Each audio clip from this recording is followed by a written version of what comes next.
July 22nd, 1983. Redwood City, California. After spending the month traveling through the state, two Swedish nationals, 23-year-old Marie Liljenberg and 25-year-old Maria Wallin, leave their friend's residence in order to hitchhike to Los Angeles. When they fail to make their scheduled flight and do not return home to Sweden, they are officially reported missing, and their decomposing bodies are soon found in Los Padres National Forest. 8 years later, the Swedish consulate in San Diego receives an anonymous phone call which implicates a suspect in the murders of the two women, but it does not lead to an arrest, and no one is ever charged for the crime. After that, the trail went cold.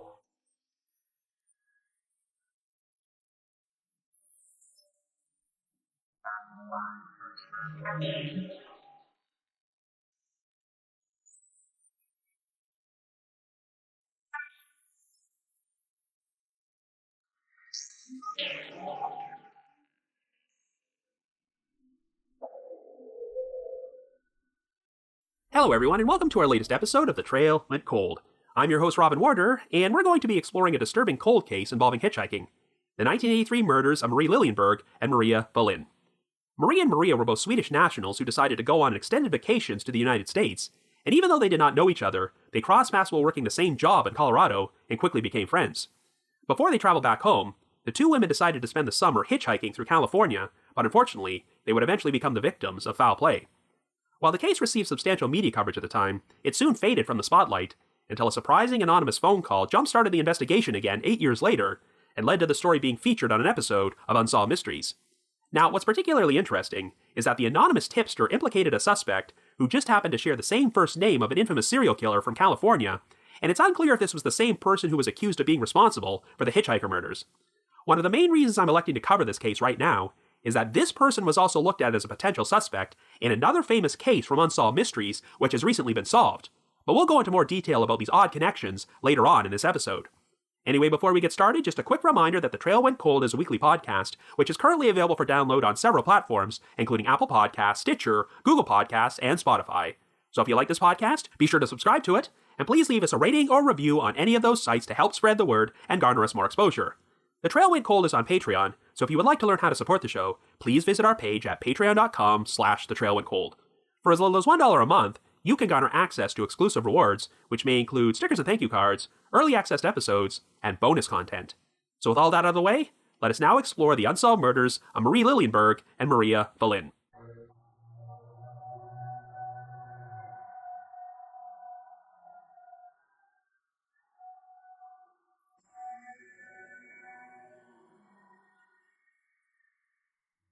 Our story begins in California in 1983.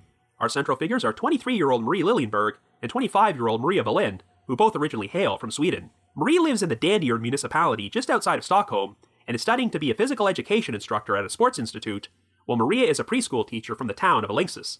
While the two women did not know each other, they both decided to travel to the United States for an extended vacation. Marie first arrived in November of 1982, and Maria in January of 1983, and they each wound up getting jobs as chambermaids at the Vail Ski Resort in Colorado. They instantly bonded and became good friends, so much so that when the skiing season and their employment at the resort came to an end in April, they did not immediately want to return to Sweden and decided to spend the next 3 months exploring the United States, which included a trip to Hawaii. By the time July rolled around, Marie and Maria decided to spend the month traveling through California, but since they did not have a lot of money left by this point, their plan was to hitchhike. After storing their luggage at a Sheraton hotel in Newport Beach, they would explore the state before returning to catch a flight out of Los Angeles, which was scheduled to leave at 10 p.m. on the evening of July the 24th. When the flight landed in New York, Marie and Maria would meet up with some friends from Connecticut and spend a couple of days with them before they boarded a flight back home to Stockholm on July the 31st. When the two women informed their friends about their plan, they were cautioned about the dangers of hitchhiking, but Maria assured them that she and Marie would be able to sense if anyone dangerous was offering them a ride, and Maria was also carrying a knife to defend herself. They finally embarked on their journey and traveled north, before they eventually wound up in Redwood City, just outside San Francisco. After staying at a friend's residence, Marie and Maria began their 400-mile return trip south and were last seen leaving at around 7:15 a.m. on July the 22nd. However, they never showed up to retrieve their luggage in Newport Beach or boarded their scheduled flight to New York on July the 24th. They were also not on board the return flight home to Stockholm 1 week later, which caused great concern among their families. Even though it was common practice for Marie and Maria to make weekly phone calls to their families, the last they heard from either of them was when Marie spoke to her father, Uwe Liljenberg, on July the 16th. They both got into an argument because Uwe was concerned about Marie's decision to hitchhike, but when she called him back a few hours later, she promised she would not hitchhike anymore. When they failed to return home, the two women's families decided to contact the appropriate authorities in order to report them missing. Since they were last seen in the Bay Area, the Swedish consulate in San Francisco would coordinate with the American authorities in order to launch a missing persons investigation. Uwe Liljenberg and Maria's father, Lars Wallin, soon flew to San Francisco to meet up with law enforcement officers who were running the investigation from a command center at the Redwood City police station. Uwe and Lars would both help with the search effort by circulating their daughter's photographs, and they also offered a $5,000 reward and sent out a public plea for people to come forward with information. A couple of truck drivers would report having picked up the two young women while they were hitchhiking, and while there were a number of sightings of Marie and Maria, one of the most intriguing was from a police officer in Monterey, located approximately 90 miles south of Redwood City. The officer claimed he saw them both in the downtown area on July the 22nd, the same day they had left on their trip to Los Angeles, and they were looking for a hostel. While there was one hostel located in the area, it contained no record of Marie or Maria having stayed there.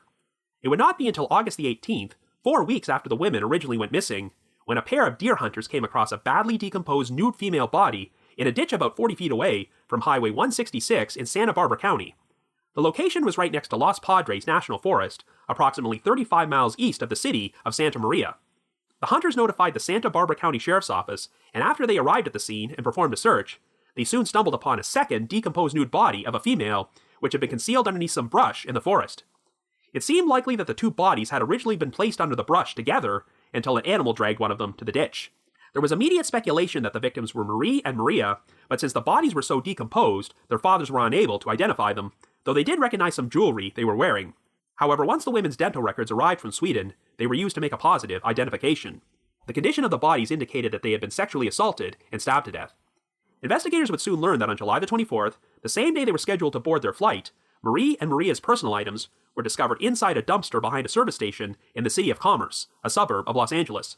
This location was approximately 200 miles from the spot where the bodies were found, and the items included their backpacks, clothing, wallets, and passports. Two of the most useful items were a travel diary Maria had written and a camera containing 2 rolls of undeveloped film, which allowed investigators to backtrack their movements.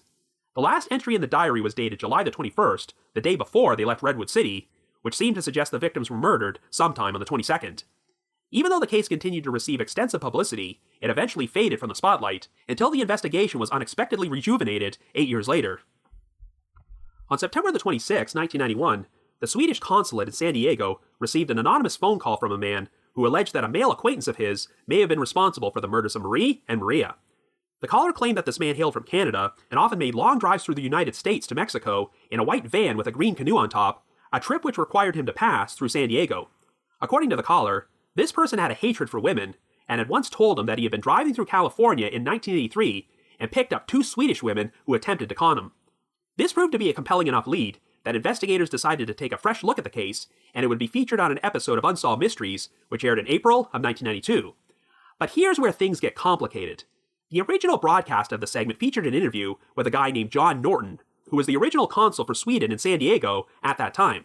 At one point, they show a reenactment of the anonymous call to the Swedish consulate, and you can hear a couple of lines of dialogue from Norton's interview in which he mentions that the caller implicated a man named Lauren. However, if you go watch the segment, which is currently available on the official Unsolved Mysteries Film Rise channel on Amazon Prime and YouTube, you'll notice that a few lines of dialogue are conspicuously missing. Even though they still feature the reenactment with the anonymous phone call, all of John Norton's mentions of the name Lauren have been cut out. In addition, you might notice that the segment on the Film Rise channel seems to end rather abruptly. Well, that's because they cut out an update segment, which aired for years in syndication, in which Robert Stack mentioned that after this story originally aired, Unsolved Mysteries received a tip, which led investigators to the mysterious Lauren, and the anonymous caller was also identified. The Santa Barbara County Sheriff's Office performed a search of Lauren's apartment, and allegedly found evidence which seemed to further implicate him in the hitchhiker murders, but there was not enough evidence to charge him. Unfortunately, I have been unable to find out why all this material about Lauren has been cut out of the Film Rise version of the Unsolved Mysteries episode, but this might imply that the entire lead involving him was nothing more than a dead end. We'll talk more about Lauren later on, but there have not been any more notable developments in this case in quite some time, so the murders of Marie Liljenberg and Maria Wallin remain unsolved. So I guess you could say, the trail went cold.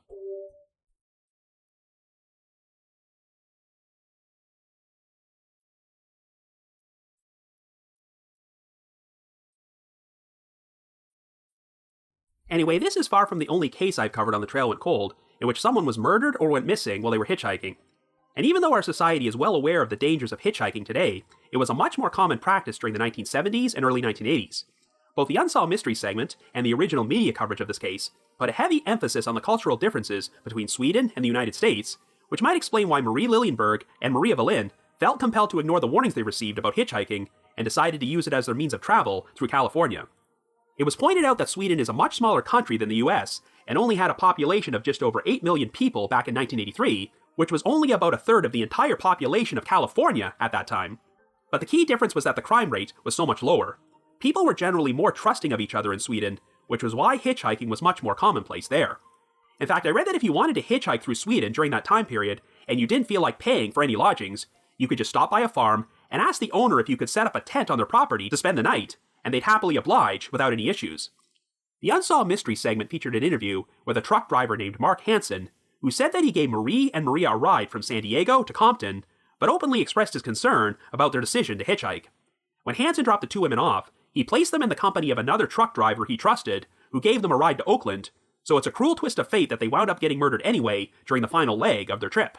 At that time, California was probably one of the states which was most aware of the dangers of hitchhiking, as it was the site of the infamous Santa Rosa hitchhiker murders, where a total of 7 young female hitchhikers, some of whom were as young as 12 and 13 years old, were killed in Sonoma County in 1972 and 1973.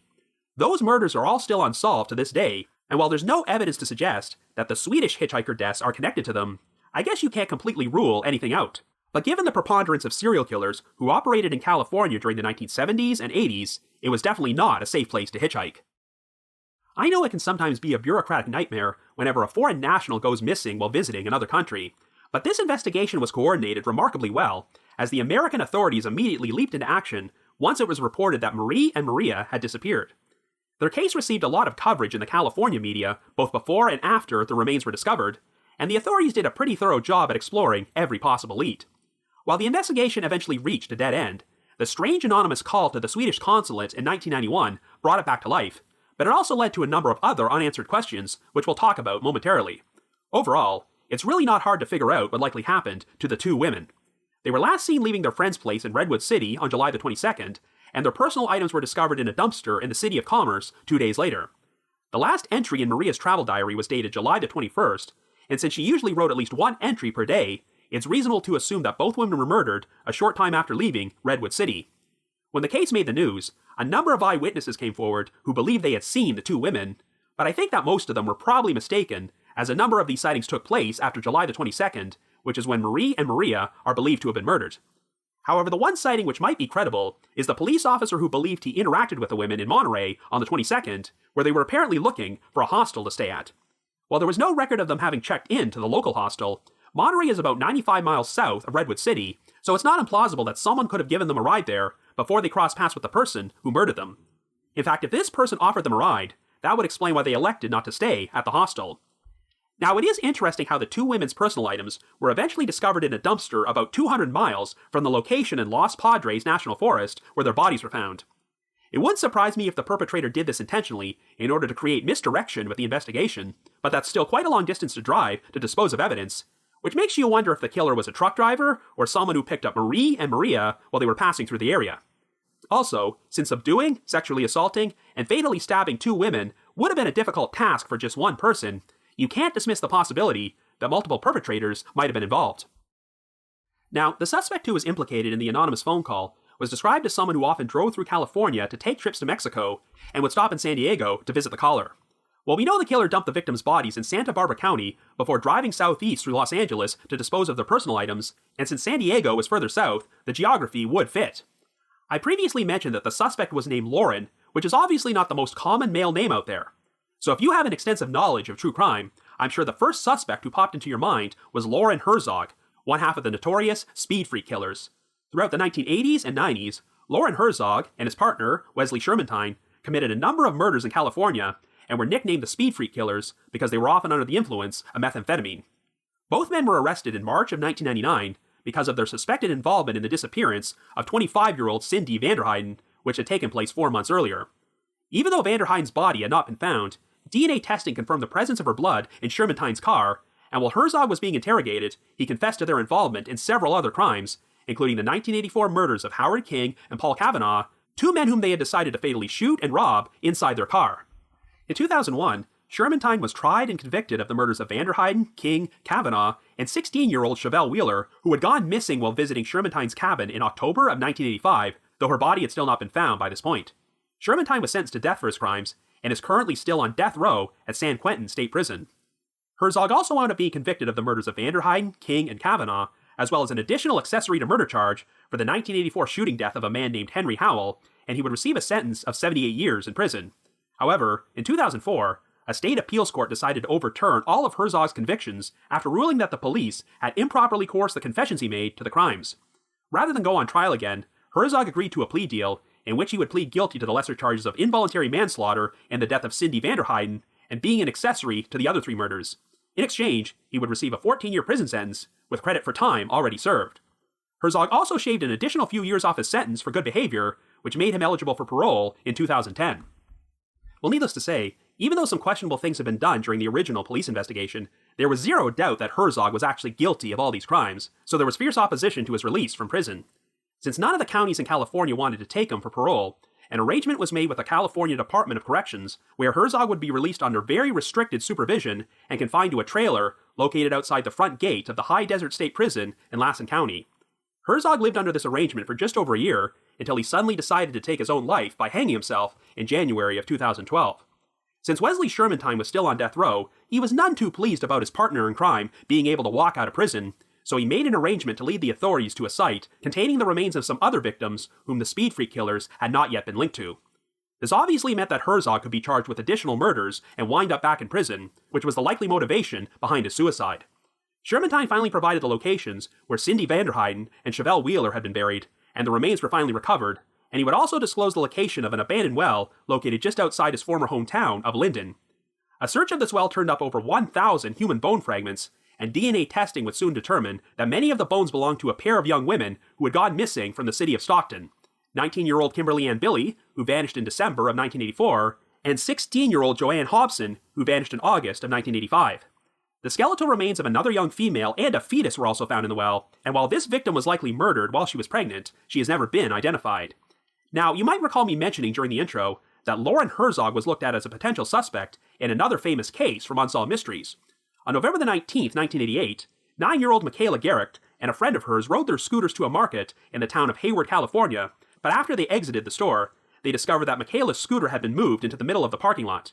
When Michaela went over to retrieve it, an unidentified young man with long, dirty blonde hair emerged from a nearby parked car and abducted Michaela before he drove away. Well, sometime after Lauren Herzog's suicide, Wesley Shermantine wrote a letter to the newspaper, the Stockton Record, alleging that his former partner was responsible for Michaela's disappearance. DNA testing ruled out the possibility that any of the bone fragments found in the well belonged to Michaela, but Herzog undeniably had a resemblance to the unidentified blonde man who abducted her, so he could not be completely eliminated as a suspect. However, on December the 21st, 2020, less than 2 months before the release of this episode, it was announced that another suspect, 59-year-old David Misch, had been charged with Michaela's kidnapping and murder. For the past 3 decades, Misch had been incarcerated for the murder of a woman named Margaret Ball, and in recent years, DNA evidence has also linked him to the 1986 murders of 2 other women, Michelle Xavier and Jennifer Dewey. At the time of this recording, Michaela's remains have still not been found, but Misch was implicated in her abduction after his fingerprints were found on Michaela's scooter.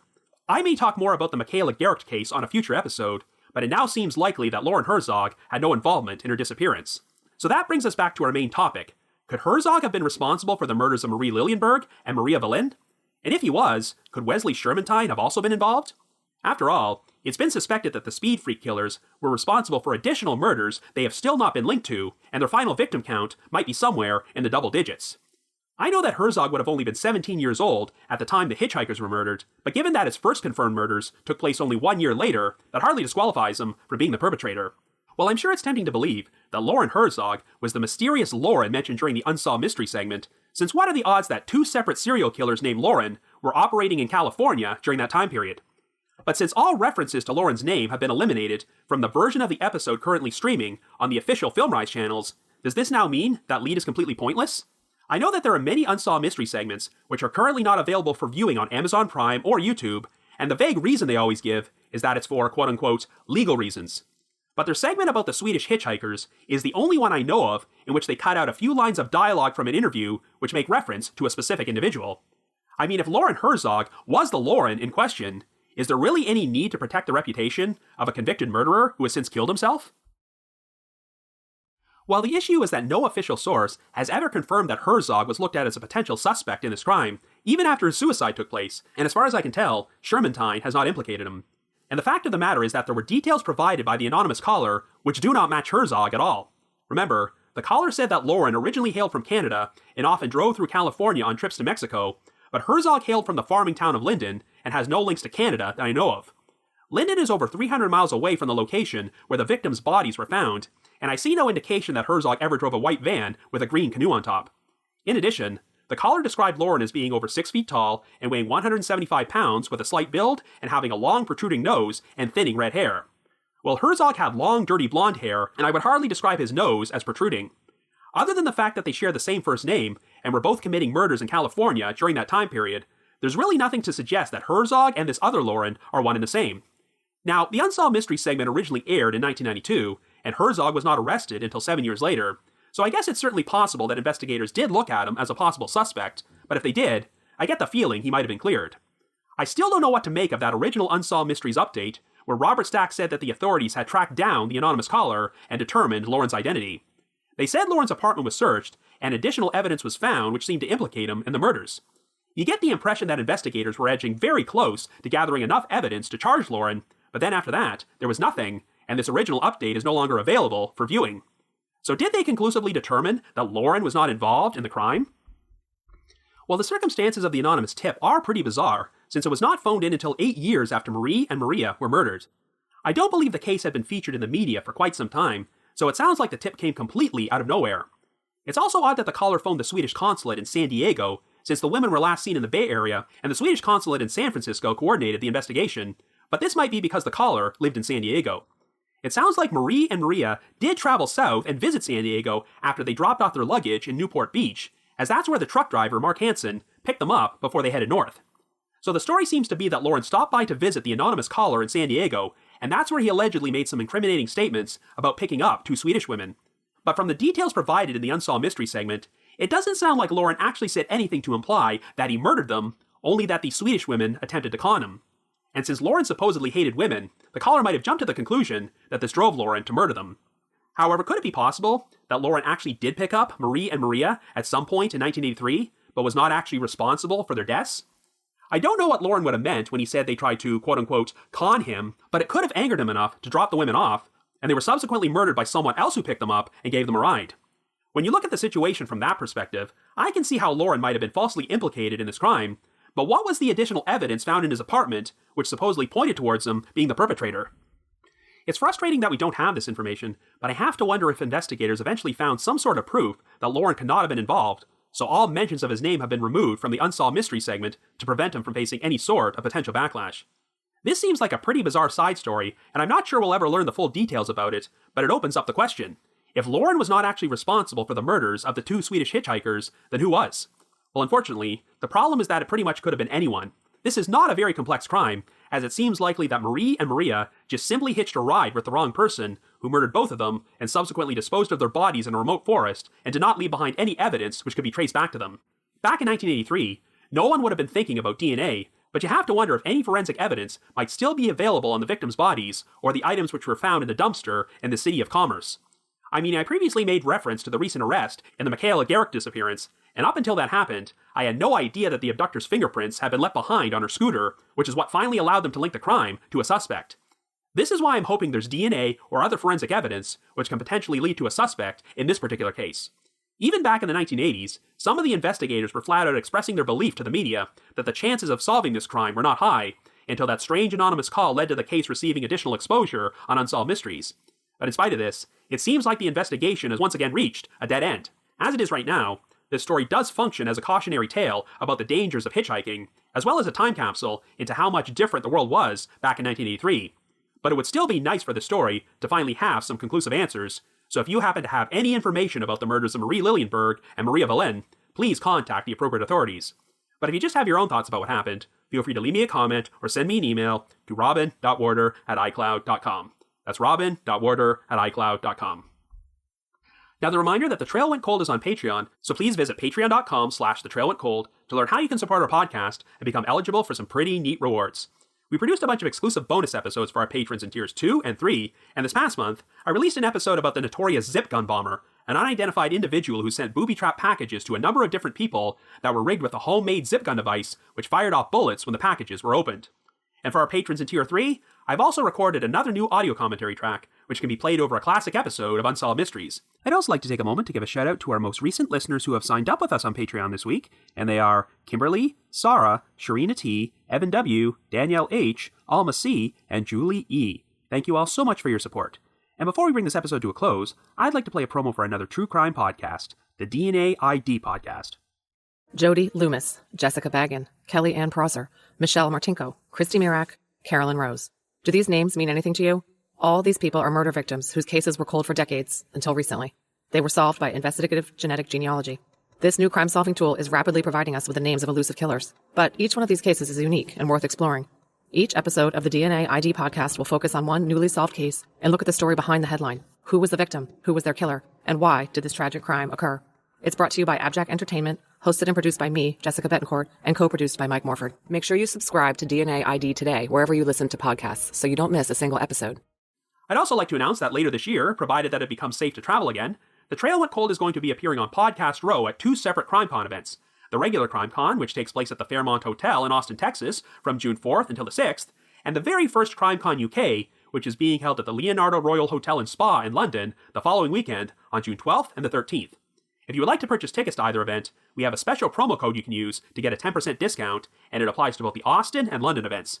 So to receive 10% off, either visit crimecon.com or crimecon.co.uk and enter the promo code COLD21.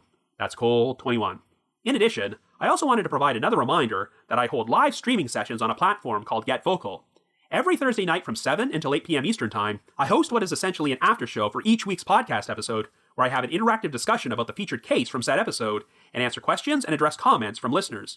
I always include a link to these sessions in our show notes of every episode, so be sure to check there for more information or visit getvocal.com. That's GETVOKL.com. I just wanted to give another shout out to my supporters at the Unsolved Mysteries message board at the Sitcoms Online forum and the Unresolved Mysteries subreddit. I need to provide a big thanks to Miguel Foote, who edits and assembles this podcast together for me, and Vince Nitro, who composes the ear music you hear on every episode. If you haven't already, you can like us on Facebook, follow us on Twitter, or leave us a rating or review on Apple Podcasts, Stitcher, Google Podcasts, or Spotify. Anyway, as hard as it might be to believe, this podcast is now on the verge of reaching a very special milestone. That's right, next week will officially mark the 5-year anniversary of The Trail Went Cold, and we're going to commemorate the occasion with an in-depth exploration of one of our most highly requested cold cases. So have yourself a good week, and join us next Wednesday for a very special anniversary episode of The Trail Went Cold.